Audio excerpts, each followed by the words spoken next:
6. A igreja que precisamos ser. 1 Coríntios capítulo 12, versos de 12 ao 26. Versos 12 ao 26. O apóstolo Paulo, o maior bandeirante do cristianismo, escrevendo sua primeira epístola aos Coríntios, destaca 3 características da igreja: unidade, diversidade e mutualidade.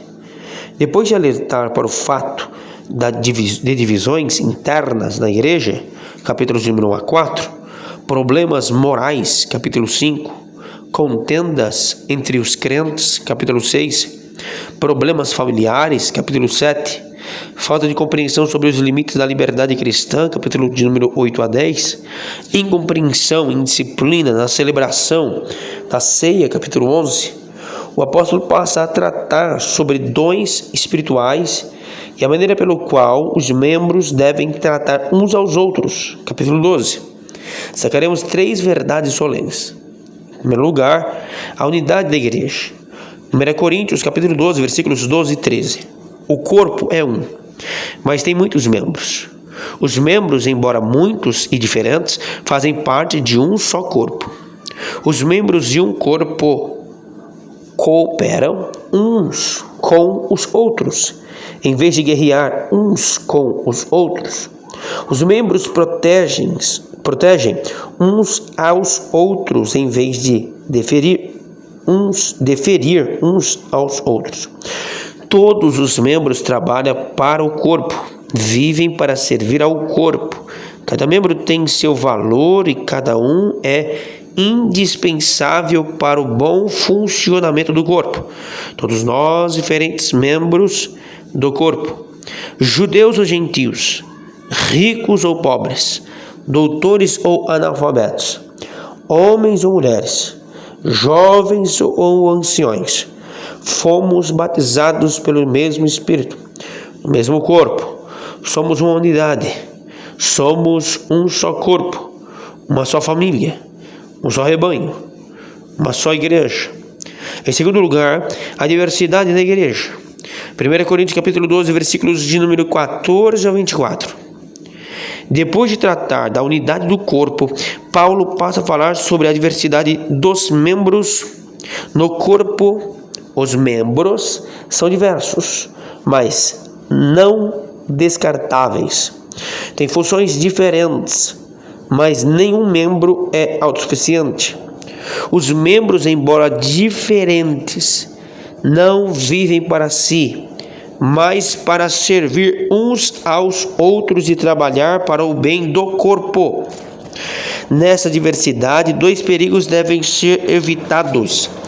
Primeiro, o complexo de inferioridade. 1 Coríntios capítulo 12, versículos 15 a 17. O pé não pode dizer à mão: por que não sou mão? Não sou do corpo. O ouvido não pode dizer ao olho: porque não sou olho, não sou do corpo. Se todo o corpo fosse olho, onde estaria o ouvido? Se todo fosse ouvido, onde o olfato? Os membros do corpo não disputam preeminência, pois foi Deus quem dispôs os membros, colocando cada um deles no corpo como lhe aprouve. 1 Coríntios capítulo 12, versículo 18. Já imaginou um corpo com um só membro? Não seria um corpo. 1 Coríntios capítulo 12, versículo 19.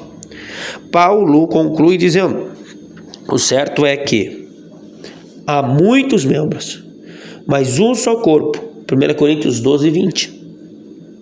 O segundo perigo, o complexo de inferioridade. 1 Coríntios capítulo 12, versículo 21 ao 24. O apóstolo Paulo argumenta: não pode os olhos dizer à mão: não precisamos de ti, nem ainda a cabeça aos pés: não preciso de vós.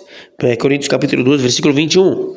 Os membros do corpo que parecem mais fracos são necessários e também revestidos de mais honra. É assim que Deus dispôs os membros do corpo, para que não houvesse sentimento de autodesprezo nem atitude de arrogância. A igreja não é uma feira de vaidade, nem uma passarela onde cada um se exibe. A igreja é um corpo, onde os membros são diferentes, e cada um deles de máxima utilidade e importância. Em terceiro lugar, a mutualidade da igreja. Em 1 Coríntios capítulo 12, versículo 25 ao 26. Nossas diferenças como membros do corpo não devem estimular a divisão da igreja, mas a mútua cooperação.